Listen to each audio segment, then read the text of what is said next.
कुंभ मेला कितने स्थानों पे लगता है? 4। कुंभ मेला लगने की बहुत पुरानी परंपरा है। पता आपको क्या है कि ऐसा माना जाता है जब समुद्र मंथन हुआ था। क्या हुआ था? समुद्र मंथन हुआ था तो वहां से अमृत कलश निकला था। क्या निकला था? समुद्र मंथन के दौरान क्या निकला था? इस अमृत कलश को लेकर सुर और असुर में युद्ध छिड़ गया। क्या छिड़ गया? युद्ध का मतलब होता है कि उसको लेकर सुर भाग रहे थे, है ना। समुद्र मंथन अगर कभी आप प्रयागराज जाओ तो देखो वहां की दीवारों पर बहुत बड़ा जो है नाग की, यानी कि कालिया नाग नहीं कह सकते हो, अजगर जैसा बहुत बड़ी आकृति बनाई गई। क्या बनाई गई है?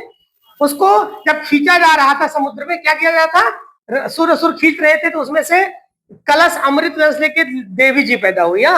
एक लक्ष्मी जी पैदा हुई और उसमें अमृत था। क्या था? उस अमृत की चाह में, जैसे आप 4 लोग हो सुर और मान लीजिए कोई 4 उधर है असुर है, ठीक है तो आप लोगों को कौन अमर नहीं होना चाहता बताइए? हर कोई अमर होना चाहता है। आप नहीं चाहते हो? अच्छा, अगर पता चला कि मैं अमर हो जाऊं, मेरा गला कोई काटे फिर जुड़ जाए, तब तो तुम किसी को सुनो ही ना। मैं पढ़ा रहा हूं, मेरी ही ना सुनो और एक दूसरे को भैया उठ पटांग करने लगो। बहुत ज्यादा किसी की दुकान पे खा पी लिए, पैसा मांग रहे थे, यही नहीं। ट्रक वाले आए, ट्रक के सामने आए, पता नहीं ट्रक तुमको चढ़ा के चले की चटनी हो गए, बेजिंदा हो गए, तब तुम क्या किसी को सुनोगे? अगर ऐसा हो जाए तो बताओ। अगर आप अमर हो जाओ, आपका हाथ कटे फिर से आ जाए, गला कटे फिर से आ जाए, तुमको जो मन चाहे वो खा लो, जिस बैंक में चाहे उस बैंक में चोरी कर लो, जितना मन चाहे उतना पैसा रख लो। अगर 1 2 3 व्यक्ति अमर हो जाए, अगर अभी के डेट में आपको पता चले कि अमृत कलश है, अगर जो जो व्यक्ति उस अमृत कलश को, वहां की उस अमृत को पी लेगा, वो अमर हो जाएगा, तो कितने लोग दौड़ेंगे उसको पीने के लिए? पूरा भारत, पूरा विश्व उस पर उसको पीना चाहेगा। सोचो कि अगर तुमको मिल जाए तो क्या करोगे? पियोगे? पीने के बाद इंसान किसी के बस में ही ना रहे, मार दो जिसको मारना है, हम मरेंगे ही नहीं, है ना। तो 4 जगहों पर, कितने जगहों पर भाई? सुर असुर में इसको लेके युद्ध छिड़ गया और भैया क्या हो, उसको लेकर भागने लगे। ऐसा माना जाता है उसकी बूंदे 4 जगहों पर गिरी थी। कितनी जगहों पर गिरी थी? जहां जहां पर उस अमृत की बूंदे गिरी, उस कलश से जल की बूंदे गिरी, वहां पर क्या लगता है? कौन सा मेला? कुंभ मेला। एक तो लगता है अपने प्रयागराज में। कहां लगता है? प्रयागराज में। प्रयागराज किस नदी के किनारे है बबुआ? प्रयागराज की बात करें तो सर ये संगम है। क्या है? संगम, यानी कि यहाँ पर गंगा है, यमुना है और सरस्वती आज विलुप्त हो गई। अगर आपको सरस्वती का रास्ता दिखेगा, अगर आप लोग कभी जाओगे तो वो नदी नहीं, लोग ऐसा मानते थे कि सरस्वती भी कभी यहाँ से बहा करती थी। तो प्रयागराज, यानी कि सबसे पहले कुंभ मेला कहाँ लगता है? प्रयागराज में। फिर कहाँ लगता है? हरिद्वार को हर की पौड़ी भी कहा जाता है। तीसरा कहाँ लगता है? उज्जैन में, जिसे सिंहस्थ कहा जाता है। चौथा कहाँ लगता है? नासिक, यानी कि महाराष्ट्र में। एक लगता है आपके उत्तर प्रदेश में। कहाँ लगता है? दूसरा कहाँ लगता है? उत्तराखंड। फिर कहाँ लगता है? क्या आपको ये चारों याद रहेंगे? उत्तर प्रदेश, फिर उत्तराखंड, फिर मध्य प्रदेश, फिर महाराष्ट्र। अगर इसको हम थोड़ा सा मैप पे देखना चाहें, इसको मैप पे देखने की थोड़ी बहुत कोशिश करें तो क्या इसको हम समझ सकते हैं कि भाई साहब अगर हमारे दिमाग में हमेशा के लिए बैठ जाए, हम चाहते हैं कभी भूले ना, एक छोटा सा मैप बनाने की हम कोशिश कर रहे हैं, बन तो जाएगा ही थोड़ा बहुत। आपने कहा 4 जगहों पर लगता है। कितने जगहों पर लगता है? 4 जगहों पर लगता है। कितने जगहों पर? अच्छा ये बताओ, यहाँ पर कौन सा राज्य है? क्या यूपी में लगता है? पक्का? क्या यहाँ पर लगता है? यहाँ पे ये मध्य प्रदेश है। क्या है? मध्य प्रदेश। ये तो गुजरात है, यहाँ नहीं लगता। ये कौन सा स्टेट है? ये महाराष्ट्र है। और यहाँ पर कौन सा है? उत्तराखंड। क्या है?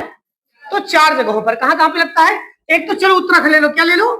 उत्तराखंड, फिर उत्तर प्रदेश, फिर मध्य प्रदेश, फिर महाराष्ट्र। इन 4 जगहों पर कुंभ मेला लगता है। कितने जगहों पर भाई? उत्तर प्रदेश में कौन से स्थान में? प्रयागराज में। कहां पे? प्रयागराज में। और उसके बाद अगर हम उत्तराखंड की बात करें, हरिद्वार कहिए भैया, हरिद्वार चलो।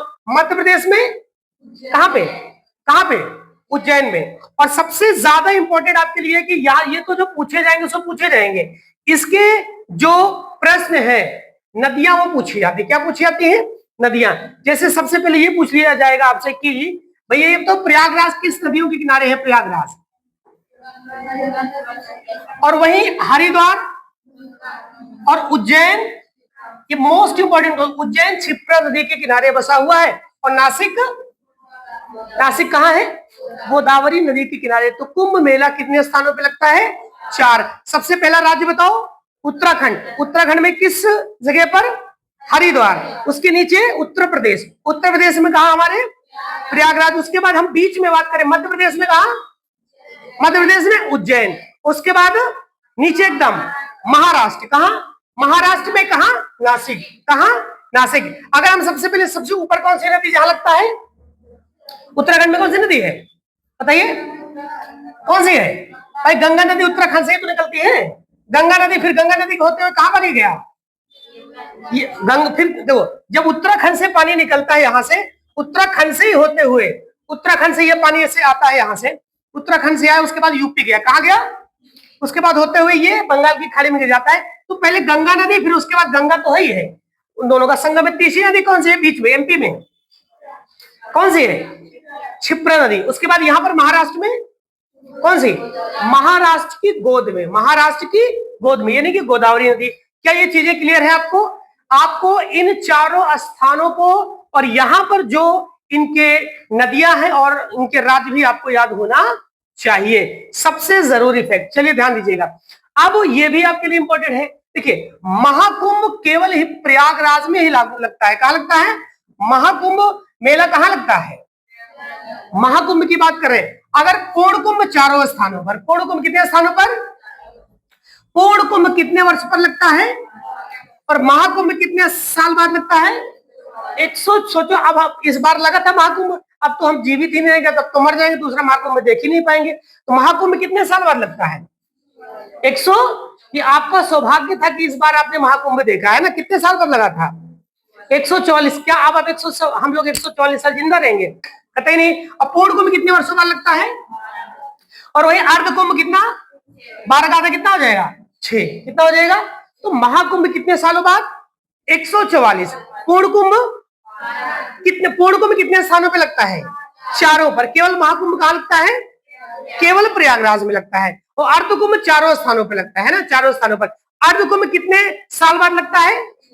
यानी कुंभ का मतलब वहां पर लोग इकट्ठा होते हैं। चाहे इसके ट्रिक याद कर लेना कि प्राह उना, ये सब ट्रिक से कोई मतलब आपको नहीं सर, हमने तो ऐसे याद कर लिया। सबसे ऊपर कौन सा था? उत्तराखंड।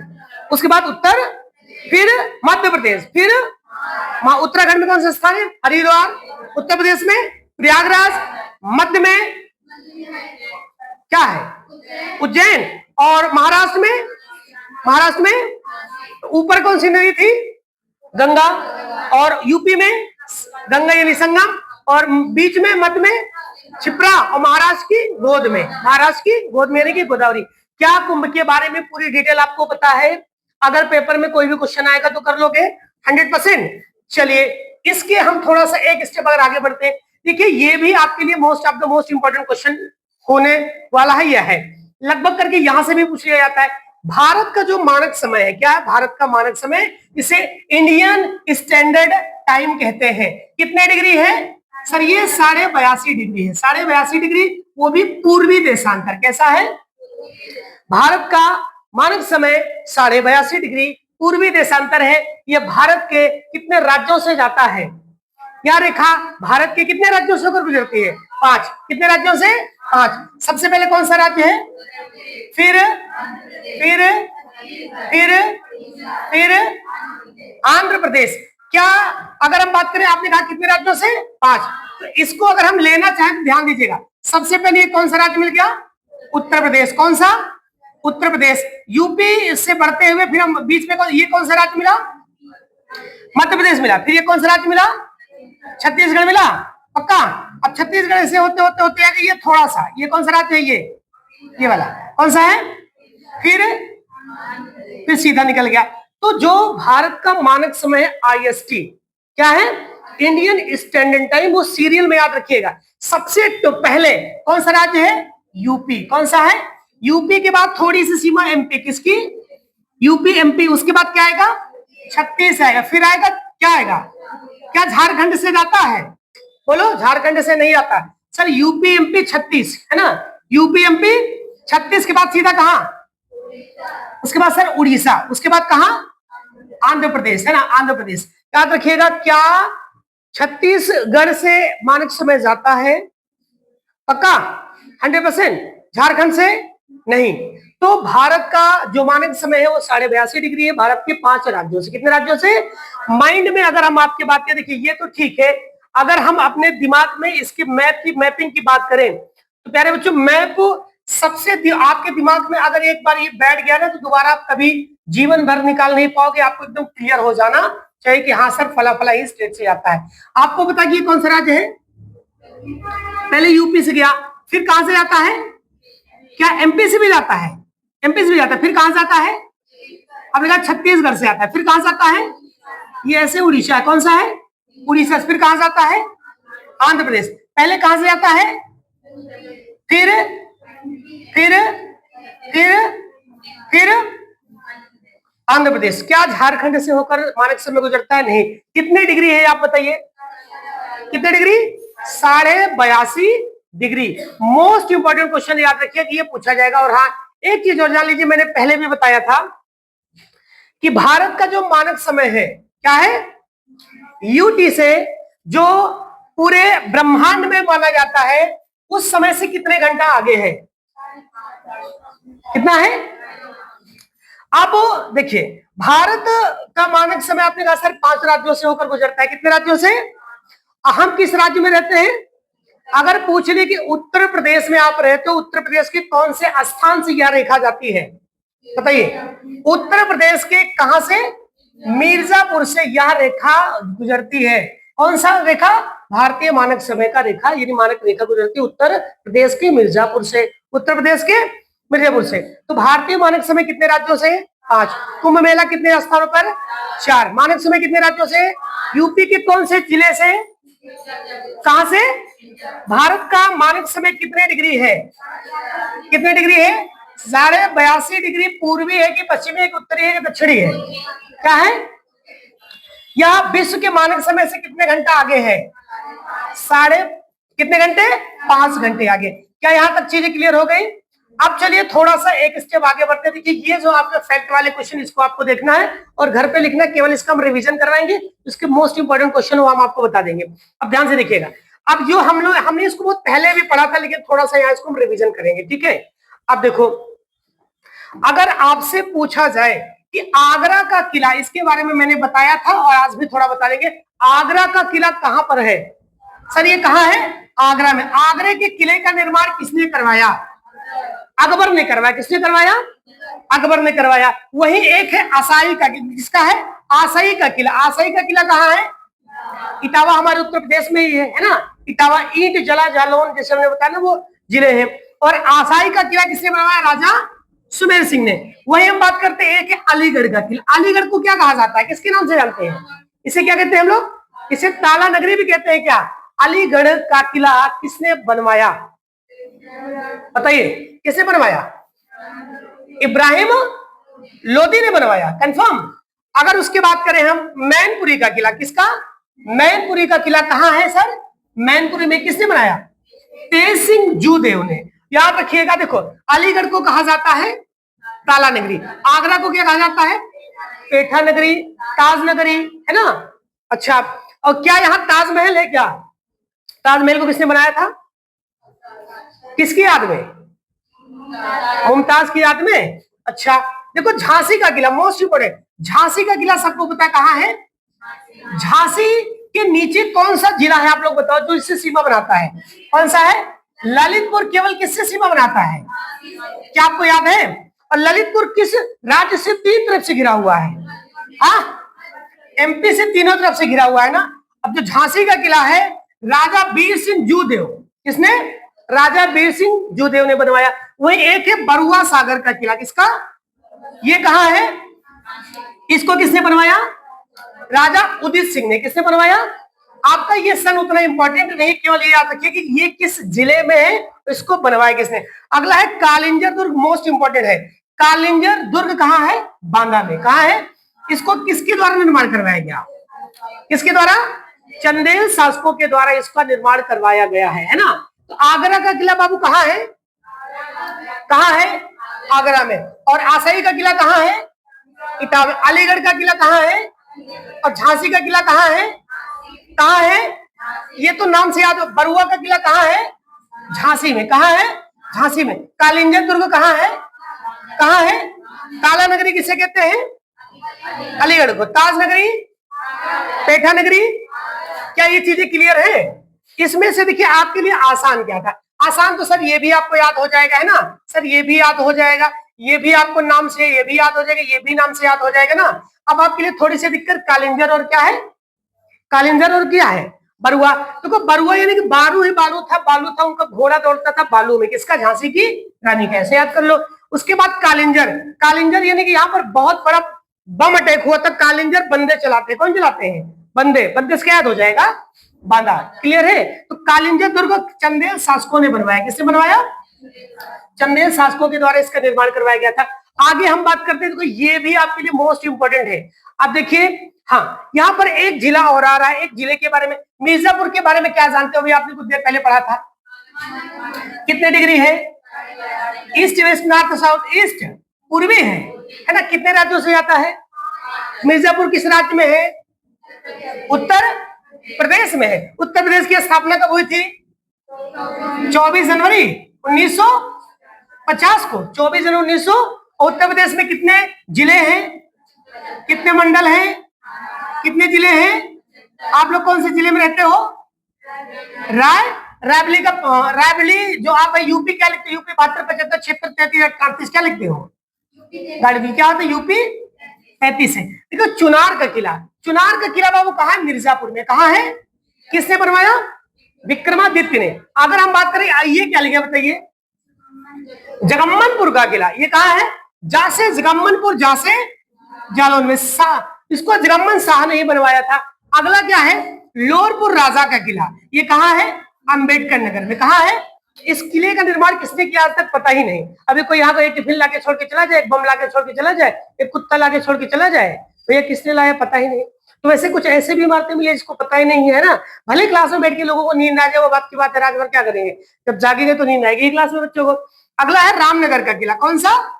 रामनगर का किला बाबू कहाँ है? वो वाराणसी को क्या कहा जाता है? घाटों का शहर। क्या कहा जाता है? यहाँ पर कितने घाट है? लगभग 84 घाट है। यहाँ पर सबसे फेमस कौन सा घाट है? मणिकर्णिका घाट। इसकी खासियत क्या बताइए? मणिकर्णिका घाट की खासियत, यहाँ 24 घंटे 7 दिन 365 मतलब पूरे साल चिताएं जलती रहती है। अगर आपको मोक्ष पाना है, क्या पाना है, तो आप यही जाके मर जाओ, मतलब मर जाए, मतलब मर ना जाओ आप जाके। जो व्यक्ति चाहते हैं कि मुझे इस काया से, इस शरीर से मोक्ष मिले, वो जाके अपना अंतिम दाह संस्कार वाराणसी, काशी, बनारस में ही करवाएं। ये लोग कह देते हैं कि बेटवा जब हम मरत तो हमारा जो है हमका अंतिम हमार जो है 100 यात्रा हो ले जाया, चाहे जितने पाप किए हो। अब क्या आप पाप करना चाहते हो? ऐसा लोग मानते हैं। तुम चाहे जितने बड़े पापी हो, ऐसा लिखा गया है, कहा गया है, बताया गया कि यदि आपको अपने इस तुच्छ आत्मा से, लोग कहते हैं कि अगर इस अपनी आत्मा से मुक्ति चाहते हो, इस शरीर से मुक्ति चाहते हो, तो आप अपना जो अंतिम दाह संस्कार है वो वहीं करवाओ। कहा? काशी को। क्योंकि इसे मुक्ति स्थान भी कहते हैं। क्या कहते हैं?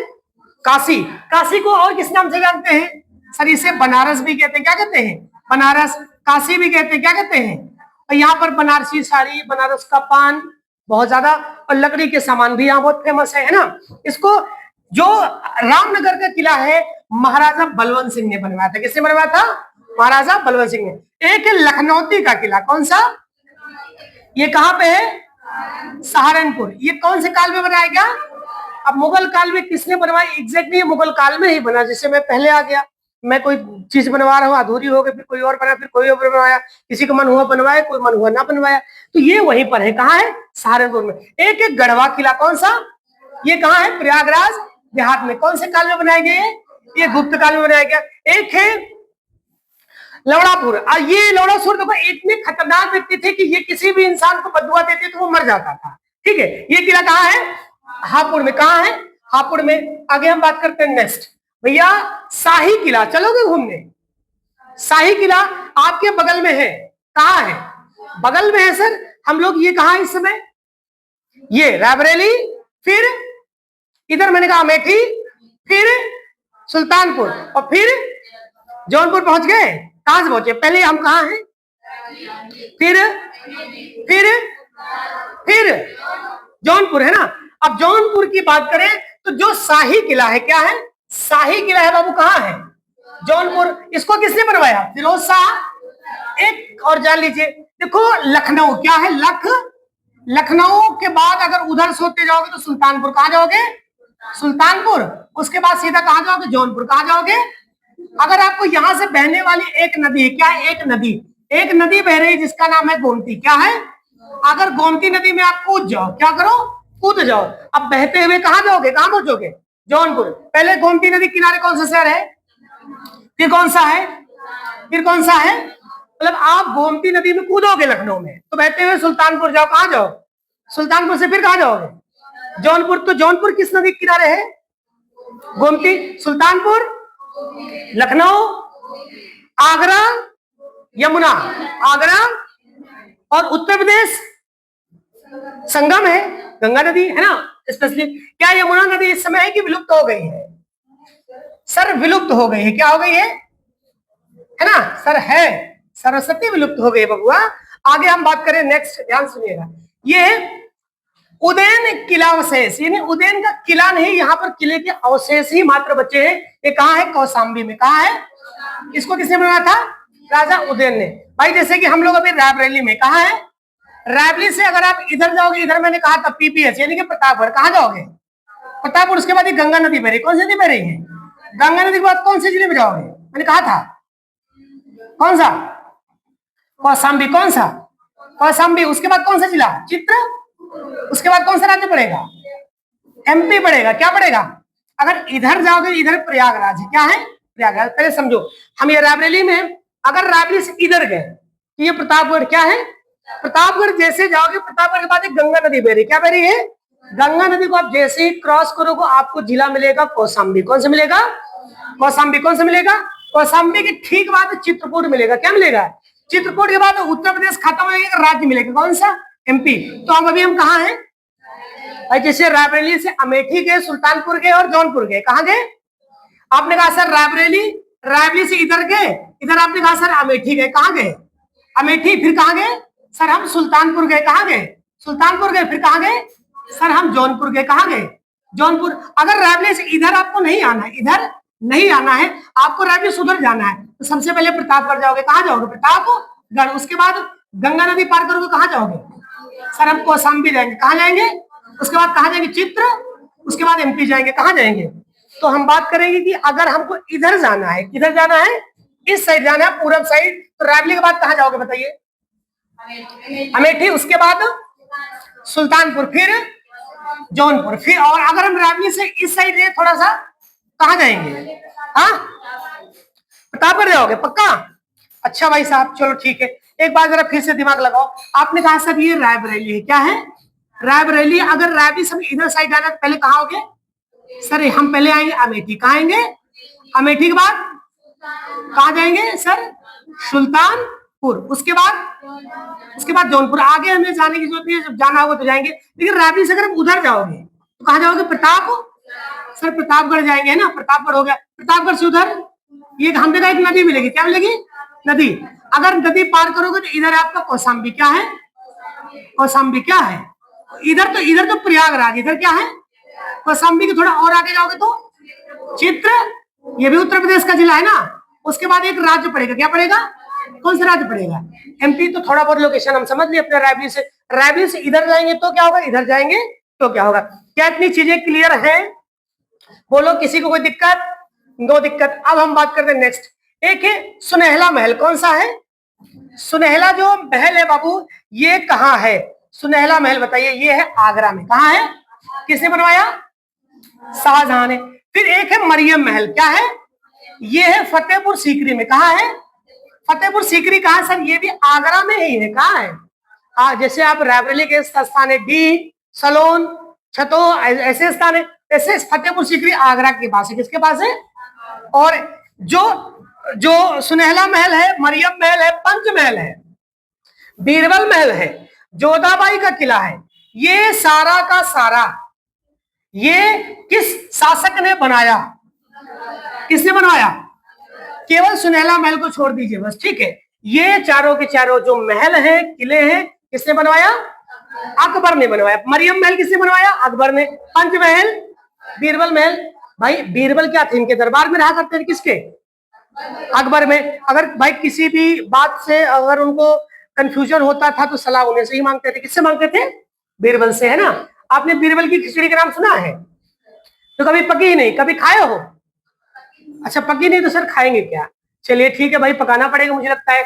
एक है ताई वाई का महल, किसका? अच्छा ताई वाई, देखो ताई मतलब बुढ़ापा, ताई वाई जल गई, क्या हो गई? ताई वाई। देखो बुढ़ापा आदमी बुढ़ौती आने के बाद क्या करता है, हमेशा तपते लगे बैठता रहता है। भैया बुढ़ौती में कहा तपते ताप ली, जितना आप अलाव तपता तापोगे उतना आपको खून जलेगा। क्या होगा?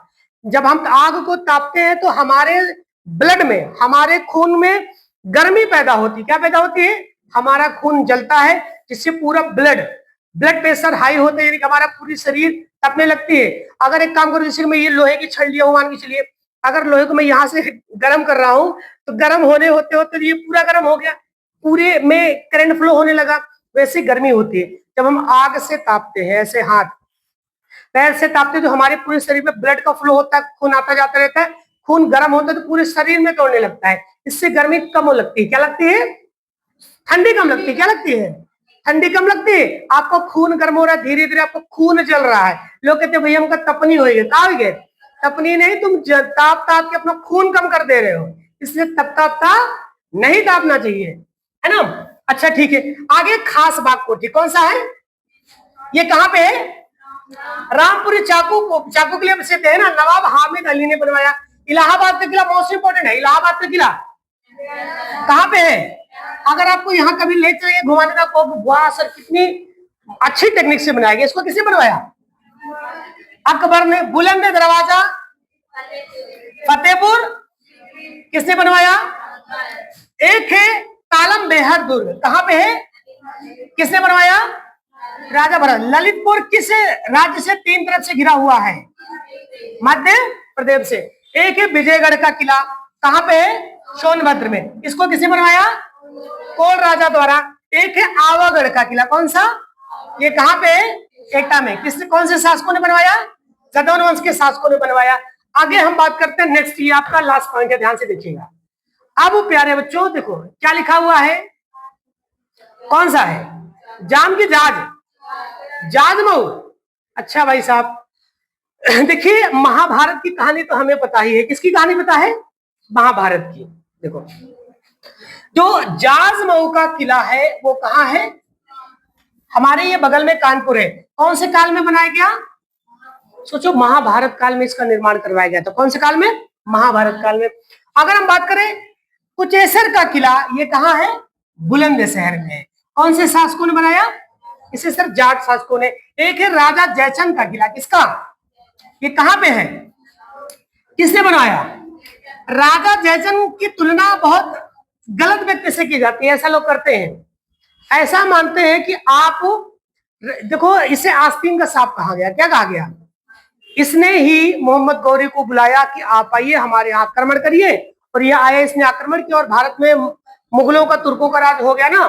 तो लोग कहते हैं कि जयचंद जैसे ना घर का भेदी किसने ही लंका ढाया था, ऐसा माना जाता है। तो हमारा देश गुलाम ना होता तुर्कों का।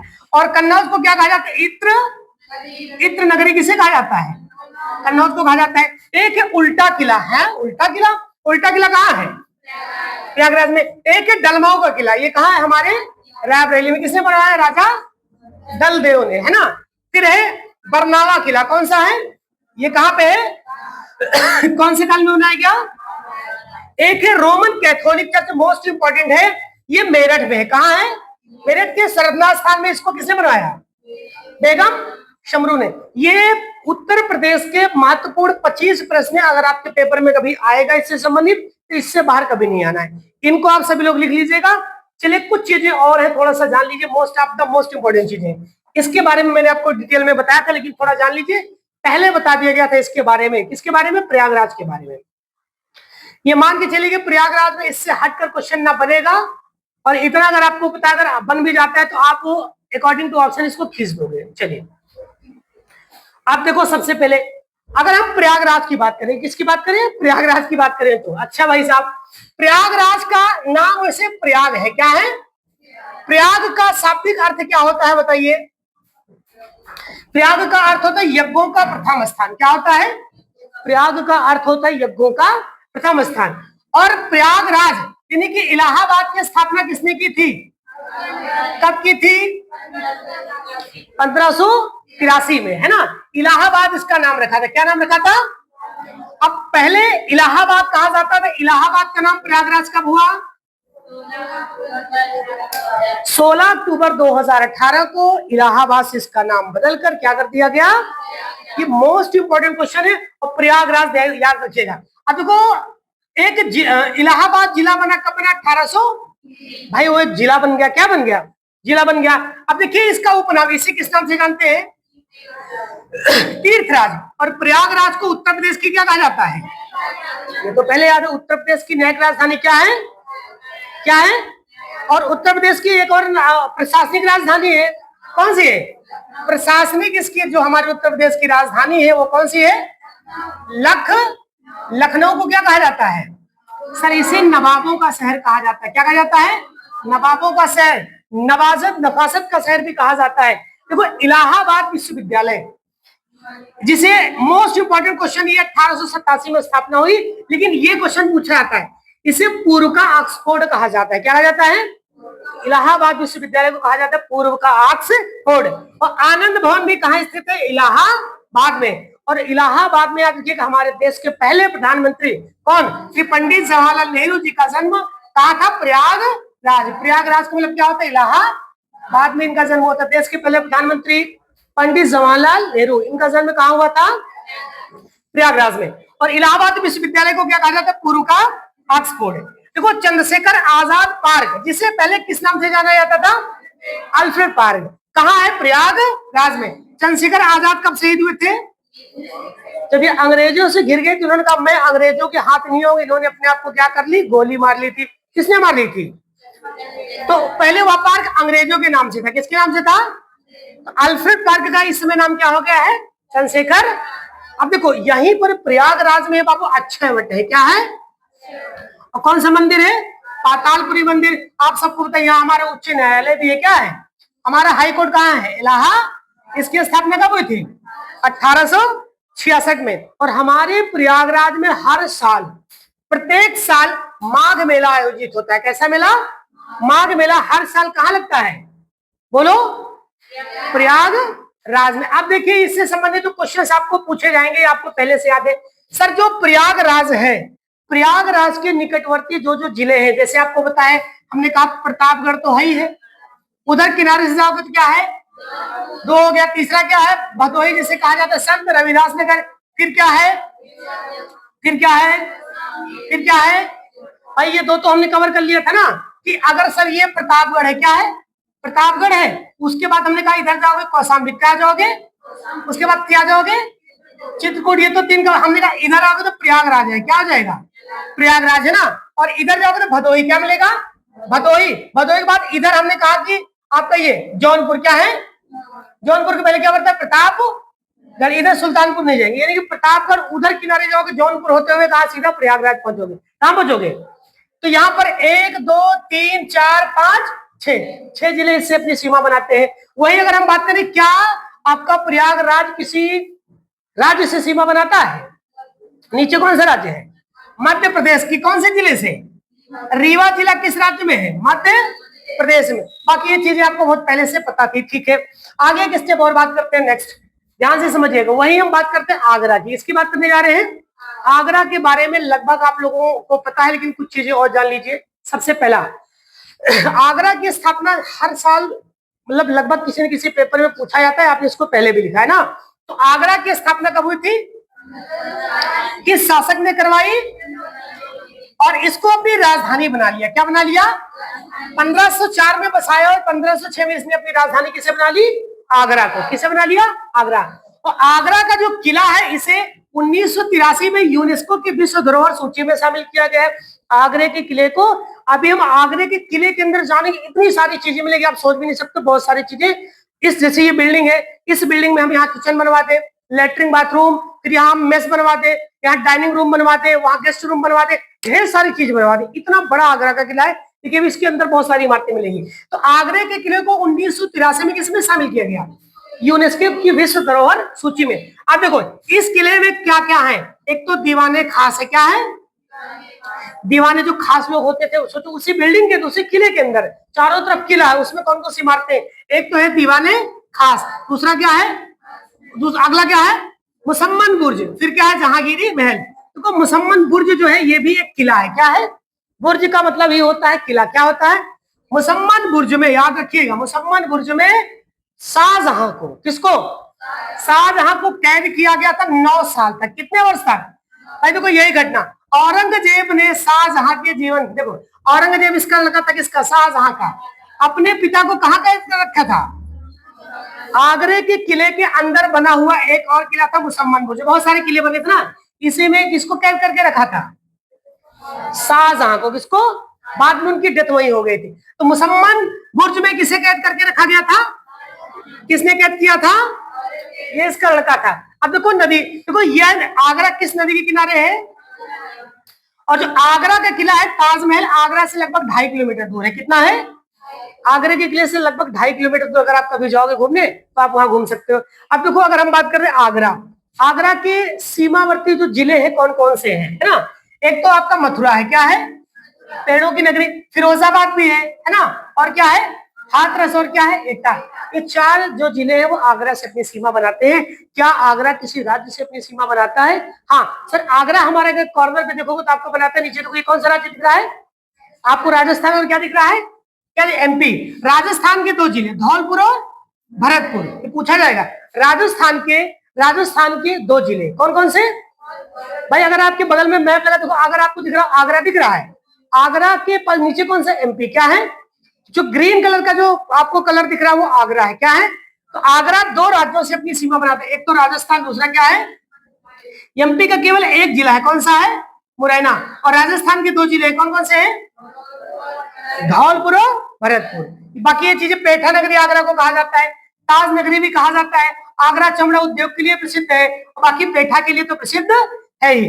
ठीक है, अब देखो एक वहां राम बाग है, भारत का प्रथम मुगल गार्डन बाबर द्वारा बनवाया गया था। भारत का पहला मुगल, यानी मुगलों ने अगर सबसे पहले अपनी बगिया बनवाई थी तो वो कहां बनवाई थी? राम बाग में। कहां बनवाई थी? ये आगरा में है। कहां है? आगरा में। इतनी चीजें पता हो गई। चलिए आगे हम बात करते हैं झांसी की। किसकी?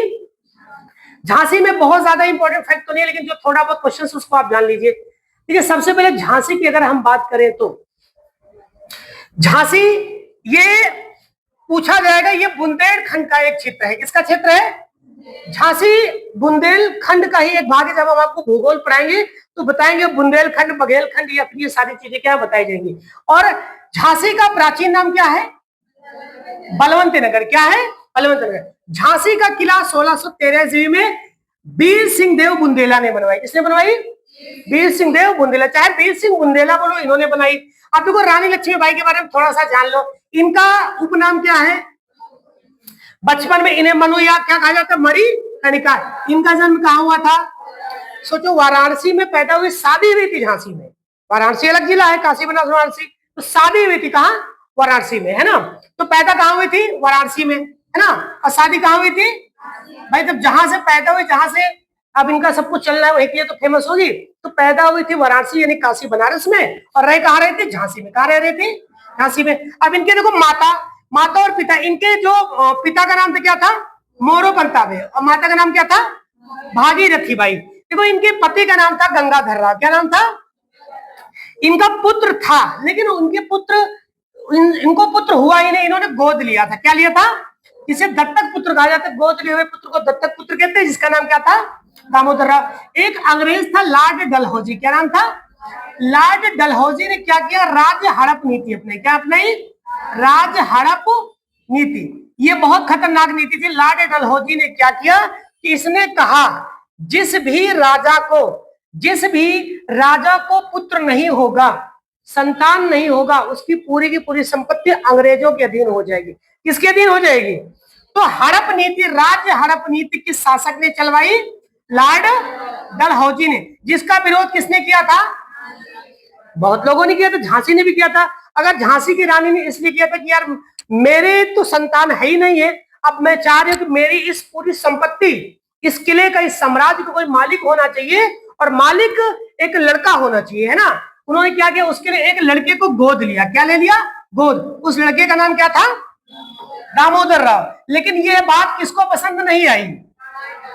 इसने पहले ही कानून बना दिया था कि भारत में जितने भी राजा महाराजा होंगे, अगर उनकी कोई संतान नहीं होगी तो उनकी पूरी संपत्ति अंग्रेजों के अधीन हो जाएगी। किसके अधीन हो जाएगी? भाई अगर आपके पिताजी के अगर कोई लड़का ना हो या आपको अगर या मुझे कोई संतान ना हो, तो क्या मैं चाहूंगा कि मेरी संतान ऐसे किसी और पे चली जाए?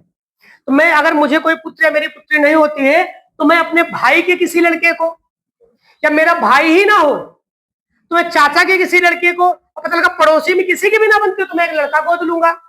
किसी ना किसी को तो दोगे आप, देना तो है, नहीं दोगे तो कोई दूसरा कब्जा कर लेगा। तो मोह होता है। तो लॉर्ड डलहौजी ने कौन सी नीति अपनाई थी? राज्य, ये पेपर में पूछा था, राज्य हड़प नीति किस गवर्नर ने, किस शासक ने अपनाई थी? लॉर्ड। और जिसका विरोध किसने किया था? इनके पुत्र का नाम क्या था? कैसा पुत्र था वो? दत्तक का मतलब क्या होता है? गोद लिया हुआ पुत्र। और इनकी समाधि कहाँ है?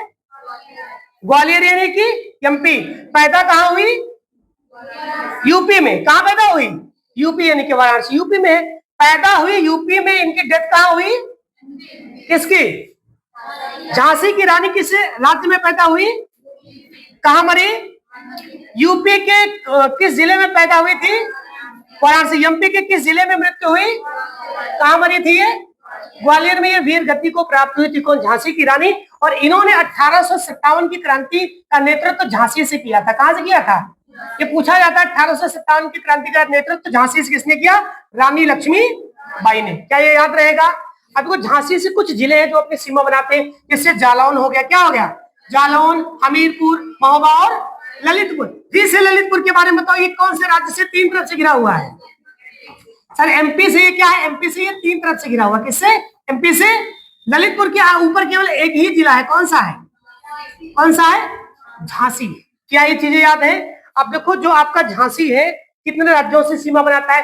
केवल सर एक राज्य से। कौन सा? एमपी। बाकी दतिया, निवाड़ी, टीकमगढ़, शिवपुरी से घेरा। ये आपको जिले याद हो या चाहे ना याद हो एमपी के, ये याद रखिएगा झांसी किस राज्य से सीमा बनाता है? एमपी से।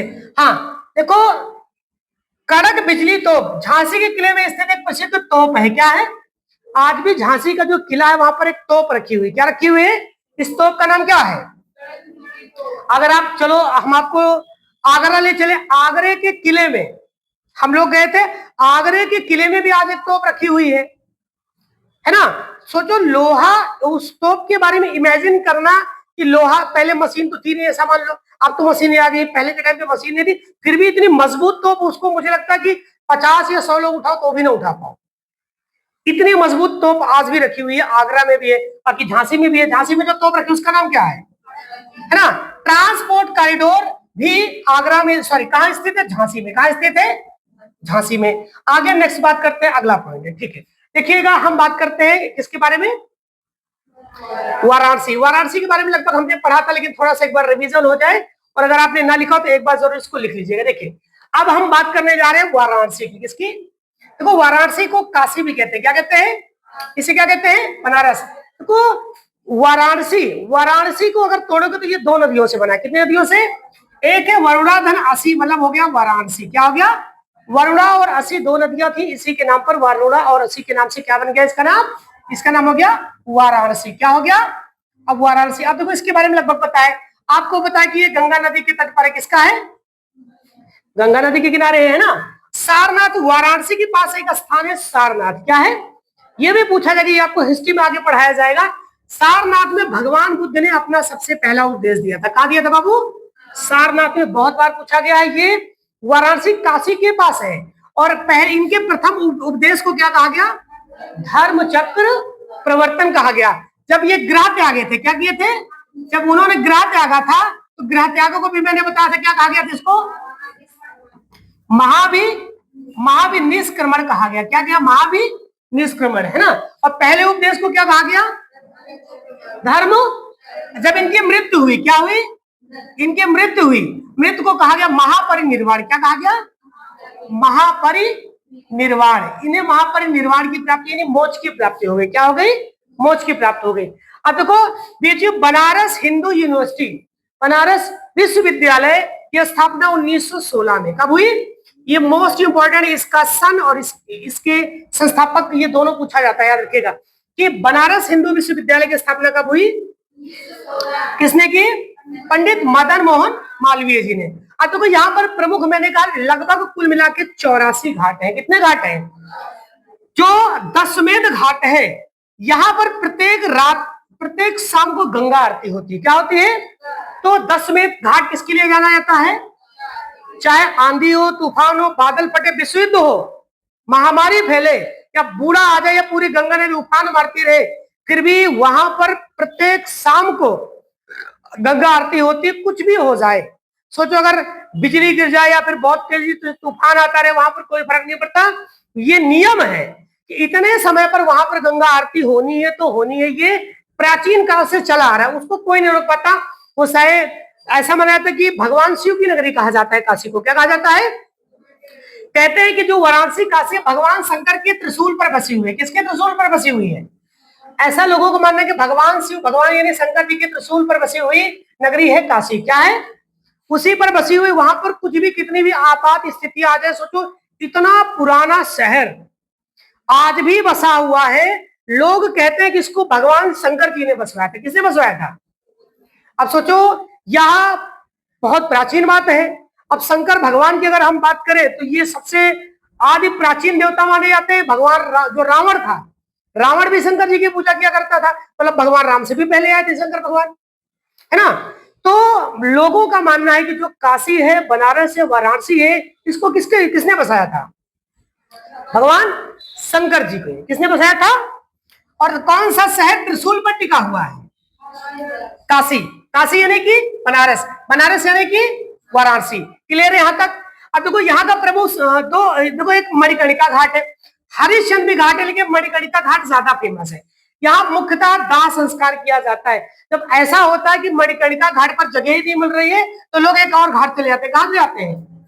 हरिश्चंद्र घाट। भैया आप वहां नहीं, आप यहाँ हाउसफुल, आप वहां जाके चलवा लो, है ना। तो सोचो इतनी विचित्र नगरी है जहां आपको होना चाहिए। अब देखो अगर हम काशी की बात करें, इसके सीमावर्ती जिले जौनपुर है, कौन सा है और कौन सा है?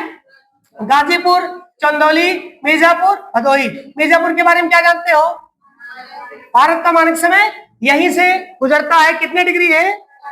कितने राज्यों से आता है? 5। कौन कौन से राज्यों से?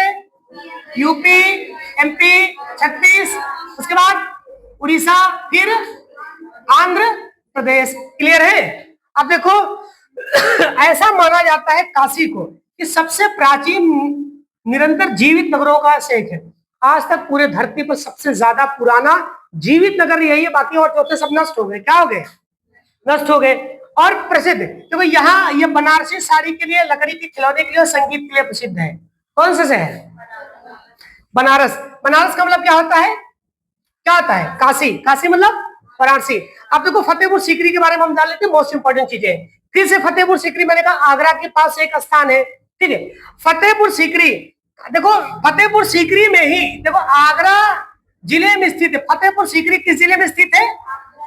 आगरा जिला, है ना। आगरा पता है, जैसे कि रायबरेली जिला में आपको थोड़ा बड़ा स्थान है। वैसे फतेहपुर सीकरी किसी कोई जिला नहीं है, एक जिले के अंदर स्थान है। किस जिले के अंदर है ये? आगरा। आगरा जिले में कौन सा शहर स्थित है? फतेहपुर सीकरी। अब इसको किसने बसाया था? अकबर ने। अकबर ने बसाया किसे? फतेहपुर सीकरी को। और एक व्यक्ति थे शेख सलीम चिश्ती। क्या नाम था? ऐसा माना जाता था अकबर को कोई संतान नहीं पैदा हो रही थी। लॉर्ड डलहौजी तो उस समय था नहीं, है ना। जब मुगल काल था ये बहुत तगड़े थे, बहुत खतरनाक थे। जो झांसी की रानी और जो ये लोग थे अपने आजाद, चंद्रशेखर आजाद, सुभाष चंद्र बोस, गांधी जी, ये मुगल काल में नहीं थे, ये अंग्रेजों के टाइम पे। किसके टाइम पे थे?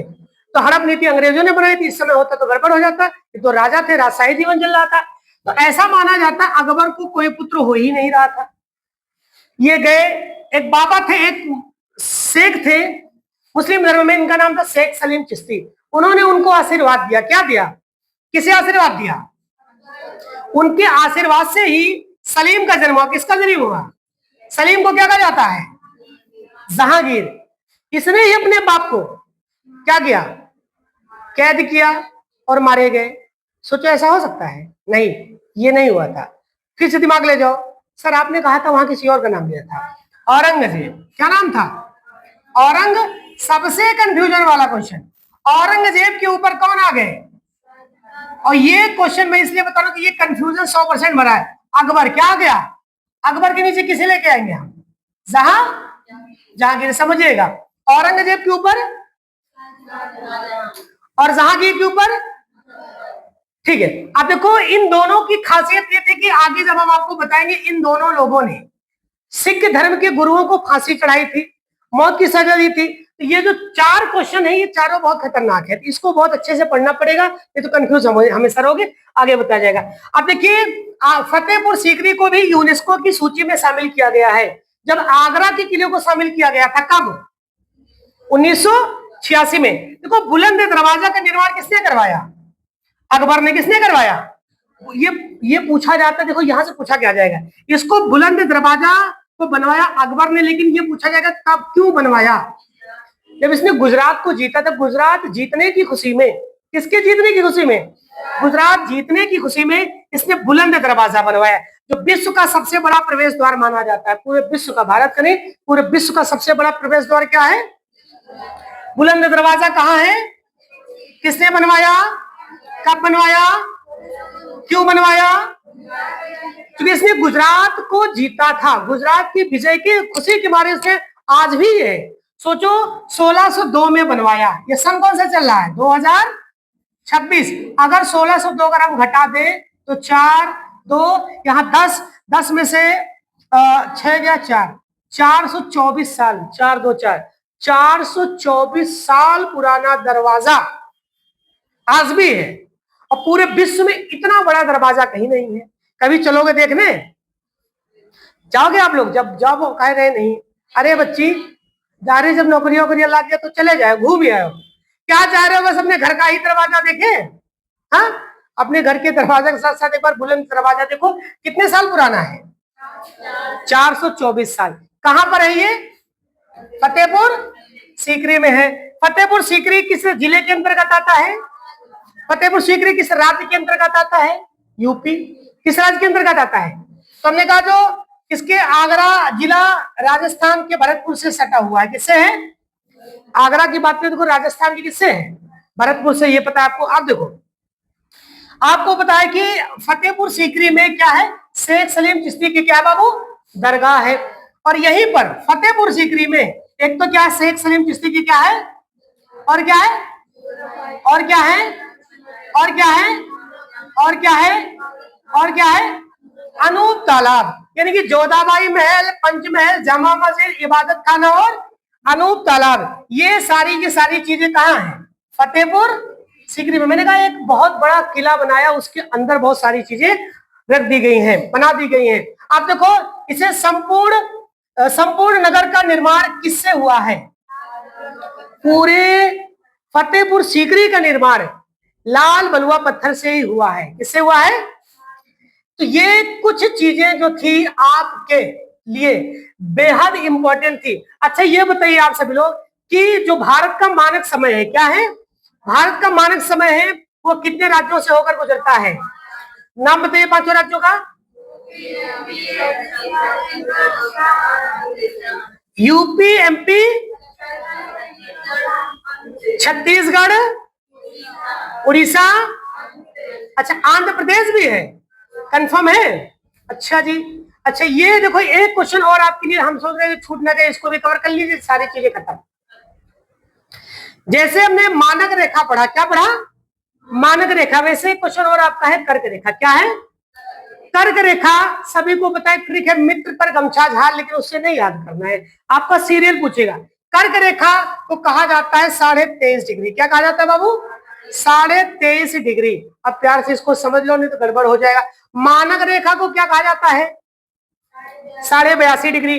तो 23.5 डिग्री को कहा जाता है उत्तरी अक्षांश। 23.5 डिग्री उत्तरी अक्षांश को कहते हैं हम कर्क रेखा। क्या कहते हैं? ये भारत के कौन कौन से? ये 8 राज्यों से। भारत के कितने राज्यों से? 8। पहले कौन सा राज्य है? फिर 3 हो गया।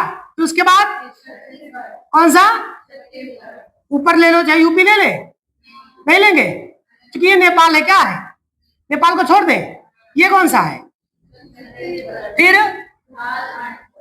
झारखंड, फिर 6 हो गए, फिर आपने कहा सबसे पहले गुजरात, कौन सा, फिर राजस्थान, फिर क्या है एमपी, फिर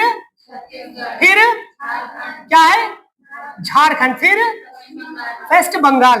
1 2 3 4 5 6, ये 6 याद रखिएगा। पहले आपने कहा यूपी, क्या कहा, सॉरी पहले गुजरात, कौन सा, ये गुजरात, फिर राजस्थान है, राजस्थान थोड़ा सा, गुजरात फिर क्या है राजस्थान, फिर क्या है एमपी के बाद छत्तीसगढ़, फिर उसके बाद ये दोनों पास में झारखंड, उसके बाद वेस्ट बंगाल, यानी कि 6 हो गए। 6 के बाद 2, 6 के बाद एक देश आएगा बांग्लादेश, कौन सा आएगा बांग्लादेश के बाद भारत का एक राज्य जाता है, कौन सा राज्य जाता है त्रिपुरा, कौन सा आता है ये त्रिपुरा, याद रखिएगा। ये जो राज्य है यहाँ पर 2 राज्य है। जब भी हम कभी भारत का मैप बनाते हैं, जब ऐसे खींचते हैं, ऐसे करते हैं, ऐसे एक ऐसे लाते हैं, फिर एक ऐसे लाते हैं ना, ऐसे 2 लाते हैं ना। तो यहाँ पर है वेस्ट बंगाल, क्या है, और यहाँ पर झारखंड, क्या है, ये छत्तीसगढ़, क्या है, फिर ये एमपी, क्या है एमपी, ऊपर है ये राजस्थान, क्या है, फिर ये क्या है गुजरात, क्या है। अच्छा ये तो पहले कौन सा राज्य है, फिर एमपी, फिर वेस्ट बंगाल। पहले आपने कहा कौन सा गुजरात, फिर ऊपर, फिर बीच में एमपी, फिर छत्तीसगढ़, फिर वेस्ट बंगाल। उसके बाद एक देश आता है, कौन सा देश आता है बांग्लादेश, यानी कि बांग्लादेश से होते हुए फिर ये एक राज्य आता है, कौन सा, इस राज्य को कहते हैं त्रिपुरा, क्या कहते हैं त्रिपुरा। फिर यहां पर जाता है, इसे क्या कहते हैं, इसे कहते हैं मिजोरम, क्या कहते हैं मिजोरम। के बाद एक देश पर इसे कहते हैं म्यांमार, क्या कहते हैं, इधर एक देश है म्यांमार, क्या है। तो देखो भारत के बाद किस देश में प्रवेश करती है बांग्लादेश, कहां पर, अगर कोई पूछे म्यांमार देश में किस राज्य से होकर जाती है, बांग्लादेश में प्रवेश करने के पहले किस राज्य में रहती है पश्चिम, बांग्लादेश के बाद किस राज्य में प्रवेश करती है त्रिपुरा, बांग्लादेश के बाद कहां जाती है त्रिपुरा, बांग्लादेश के पहले पश्चिम बंगाल, और मिजोरम के बाद किस देश में, कहां पे। तो क्या आपको याद रहेगा, यानी कि आपकी बात करें बांग्लादेश में जाने के पहले 6 राज्य हैं, कितने राज्य हैं, पहला है गुजरात, फिर ऊपर, फिर बीच में मध्य प्रदेश, फिर छत्तीसगढ़, झारखंड, फिर पश्चिम बंगाल, उसके बाद एक देश है, फिर भारत का राज्य है, फिर उसके बाद फिर एक देश है, कौन सा है। तो कितने राज्यों से जाती है भारत के बाद किस देश में, बांग्लादेश, पाकिस्तान से आती है, जैसे पाकिस्तान के ऊपर, उसके बाद किस देश में, इसे कितने डिग्री कहा जाता है, ऊपर है उत्तरी। आप देखो थोड़ी सी चीजें से जान लो इसके बारे में, क्या ये सभी 8 राज्य आपको याद रहेंगे, तीनों देशों के बारे में पता रहेगा।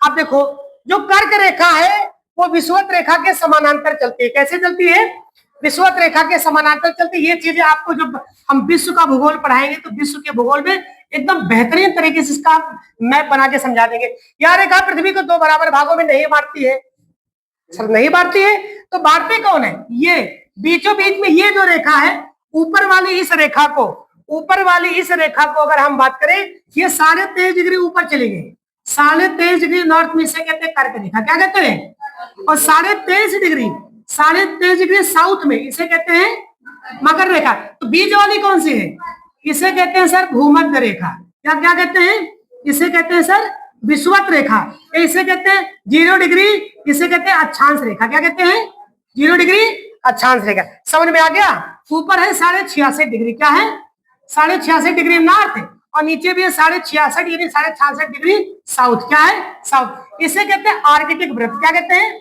इसे कहते हैं आर्कटिक व्रत, क्या कहते हैं आर्कटिक व्रत। इसे कहते हैं अंटार्कटिक व्रत, क्या कहते हैं अंटार्कटिक व्रत, क्या कहते हैं अंटार्कटिक व्रत। समझ में आ गया। 23.5 डिग्री जो नॉर्थ है उसे कैसे रेखा कहते हैं, और दक्षिण में है तो पृथ्वी को 2 बराबर भागों में कौन सी रेखा बांटती है, भूमध्य रेखा, विषुवत रेखा या 0 डिग्री अक्षांश रेखा। तो कह रहा है कि यह पृथ्वी को 2 बराबर भागों में नहीं बांटती है, तो बात हमको पता ही है, कोई दिक्कत तो नहीं है। अब देखो इस रेखा के उत्तर में उपोष्ण कटिबंध है, दक्षिण में उष्ण कटिबंध है। ऊपर जैसे ही जाओगे इसके ऊपर, इसे ऊपर वाले कहते हैं उपोष्ण कटिबंध, क्या कहते हैं, ये सारी चीजें आपको भूगोल में बता देगा। नीचे को कहते हैं उष्ण कटिबंध, क्या कहते हैं उष्णकटिबंधीय, ये चीजें बहुत इंपॉर्टेंट है। तो विश्व के 20 से अधिक देशों से यह रेखा होकर गुजरती है। कौन सी रेखा? 23.5 डिग्री। ये विश्व के भूगोल में आपको बताया जाएगा। कुछ देश है जैसे ले लो, जैसे मैक्सिको पता है क्या है? मैक्सिको है, मिस्र है, सऊदी अरब है, भारत है, चीन है, और भी चीजें आगे हम कवर कर लेंगे। चलिए एक थोड़ा सा पॉइंट और जान लीजिए, उसके बाद ये चीजें आपकी पूरी तरह से समाप्त हो जाएंगी। अब थोड़ा सा इसके देखो, राज्य सबको तो पता है, राज्य सर हमको भी पता है, ये सारी चीजें हमने पहले से सेट कर ली है। कितने राज्यों से जाते बाबू? 8। कौन कौन से राज्य से? पहले इनमें से पहले बताओ, पहले गुजरात है क्या? अच्छा पहले गुजरात, फिर फिर फिर फिर फिर फिर देश को छोड़ दो, त्रिपुरा, फिर अच्छा ये तो बांग्लादेश के बाद किस देश में जाती है? क्या किस राज्य से बांग्लादेश में प्रवेश करती है? पश्चिम बंगाल के बाद किस देश में? बांग्लादेश के बाद किस राज्य में? त्रिपुरा के बाद किस राज्य में? उसके बाद किस देश में? इतना पता है। इस रेखा को 23.5 डिग्री यानी कि 23.5 डिग्री नॉर्थ स्थित है ना, कहा जाता है। अब देखो ये इंपॉर्टेंट है, इस रेखा पर यानी कि वर्ष में एक बार 21 जून को, कितने को? 21 जून को दोपहर 12 बजे सूर्य सिर के ठीक ऊपर होता है। ये क्या होता है? ऊपर होता है, नीचे होता है, बीच में होता है, दाएं होता है, बाएं होता है। ये बताया जाएगा कि सूर्य उत्तरायण कब होता है, दक्षिणायन कब होता है, पृथ्वी पर सबसे बड़ा दिन कब होता है, लंबा दिन कब होता है, छोटा कब होता है, बराबर कब होता है। ये पूरा का पूरा जब हम विश्व का मैप पढ़ाएंगे, विश्व का भूगोल पढ़ाएंगे, तभी आपको ये जानकारी दी जाएगी। अच्छा 21 जून को उत्तरी गोलार्ध में ग्रीस में अयनांत होता है। इस दिन उत्तरी गोलार्ध में दिन सबसे बड़ा होता है, सबसे छोटी रातें होती है। दक्षिणी गोलार्ध में 21 दिन को शीत अयांत होता है, स्टोर डे होता है। इसका मतलब ये होता है कि अगर आप पूरी की पूरी भारत का भूगोल, विश्व का भूगोल पढ़ लोगे तो ये दिन कब बड़ा होगा, दिन रात कब होगी, या 6 महीना दिन कहाँ होता है, 6 महीने रात कहाँ होती है, सारी चीजें बता दी। पृथ्वी पर एक ऐसा स्थान है जहां पर लगातार 6 महीना दिन ही दिन होता है। कितने महीने? सोचो, उत्तरी गोलार्ध, ऊपर क्या है? ये उत्तरी गोलार्ध क्या है? इसे कहते हैं उत्तरी गोलार्ध। इसे क्या कहते हैं? ये उत्तरी ध्रुव है। क्या है ये? उत्तरी ध्रुव। इस पॉइंट को कहते हैं दक्षिणी ध्रुव। क्या कहते हैं? दक्षिणी ध्रुव। अब इस गोले का आधा ऊपर वाला उत्तरी गोलार्ध, ये क्या? उत्तरी गोलार्ध। इस गोले का आधा नीचे वाला क्या है? दक्षिणी गोलार्ध। ये दक्षिणी ध्रुव क्या है? दक्षिणी ध्रुव। दक्षिणी ध्रुव पर 6 महीने दिन जब होता है, जब यहाँ दिन होता है तो यहाँ 6 महीने क्या होती है? रात होती है। सूर्य का उत्तरायण और दक्षिणायन होना ही यह घटना होती है। ये कैसे होती है हम आपको विश्व के भूगोल में पढ़ाएंगे।